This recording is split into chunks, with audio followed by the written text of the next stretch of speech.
வணக்கம். நம்ம சேனல்ல இருந்து நிஃப்டி, பேங்க் நிஃப்டியோடைய வீக் அனாலிசிஸ் வாரத்தோட இறுதி நாளில் பார்ப்போம்.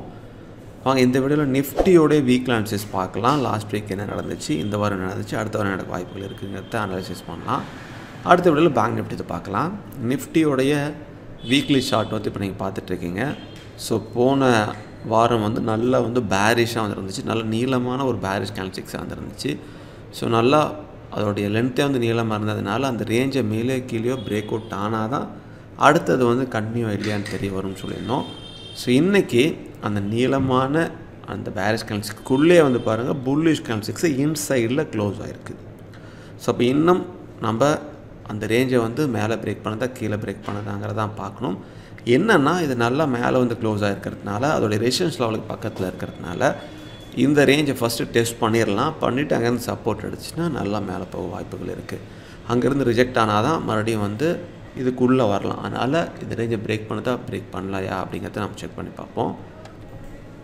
டே சார்ட்டில் செல்லிங்கிலேருந்து அப்படியே பாருங்கள் பையிங்க்கு மாறி இருக்குது. ஃபுல்லாக இங்கேருந்து செல்லிங் வந்துச்சு, கேப் டவுன் வந்துச்சு, கேப்பை ஃபில் பண்ணிச்சு, கன்சல்டேட் ஆனிச்சு. கன்சல்டேட்லேருந்து அந்த ரேஞ்சை பிரேக் பண்ணி நல்லா மேலே போயிருக்கு. ஸ்ட்ராங்காக இப்போ மேலே போயிட்டுருக்கு அப்படிங்கிறத சொல்லுது. இது கண்டினியூ ஆகணும் அப்படின்னா ஃபஸ்ட்டு இந்த லெவலில் டெஸ்ட் பண்ணணும், பிரேக் பண்ணி சப்போர்ட் எடுக்கணும். சப்போர்ட் எடுத்தால் மேலே போகும். அல்லது இங்கேருந்து ரிஜெக்ட் ஆகுது அப்படின்னா ஃபஸ்ட்டு இந்த கேண்டில்ஸ்டிக்ஸோடைய பாதி அண்டு ஃபுல்லாக பிரேக் பண்ணால் தான் அடுத்து செல்லிங் கொண்டு வாய்ப்பாக பார்க்கலாம். அதனால் இந்த ஹையிலேருந்து நம்ம செக் பண்ணுவோம் என்ன ஆகுது அப்படின்னு. 1 ஹவரில் immediate resistance level and support level ரெண்டுக்கும் இடையில் இருக்கிறதுனால கீழே பாருங்கள் சப்போர்ட் எடுத்துகிட்டு மேலே போகிறதுக்கு மாதிரி 3 சப்போர்ட் இருக்குது. கீழே இங்கேயும் சப்போர்ட் எடுத்துகிட்டு மேலே போகலாம், இங்கேயும் சப்போர்ட் எடுத்துகிட்டு மேலே போகலாம், இந்த இடத்துல சப்போர்ட் எடுத்துகிட்டு மேலே இல்லைனா டைரெக்டாக அந்த ரேஞ்சை மேலே போய் அங்கேருந்து சப்போர்ட் அடிச்சுன்னா அங்கேருந்து கண்டினியூ ஆகலாம் மேலே போக. So immediate resistance level and support level அதை வச்சு நம்ம ஃபாலோ பண்ணுவோம். சிபிஆரில் ஹையர் வேல்யூ சிபிஆருக்கு மேலே தான் க்ளோசிங் ப்ரைஸும் இருக்குது.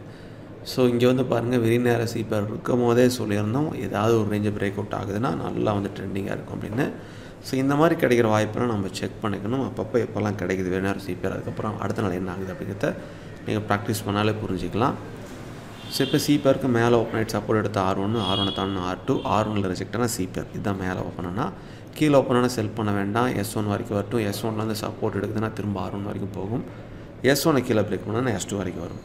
ஸோ ஸ்ட்ராங்கான புல்லிஷில் இருக்கிறத அப்படியே சிபிஆர் 1 ஹவரில் முக்கியமான பக்கத்தில் ரெசிஸ்டன்ஸ் லெவல் இருக்குது. இங்கே டேலையும் புல்லிஷில் இருக்கிறத காட்டுது. கண்டினியூ ஆகணும்னா நம்ம முன்ன பார்த்து ரேஞ்சை பிரேக் பண்ணி சப்போர்ட் எடுக்கணும். ஆகுதான்னு பார்ப்போம். இது கூட உங்களோட ரிசர்ச்சும் பண்ணுங்கள், எல்லா விடையும் பாருங்கள். பார்த்துட்டு உங்கள் சொந்த முடிவு ஸ்டேட் பண்ணுங்கள். மிக்க நன்றி.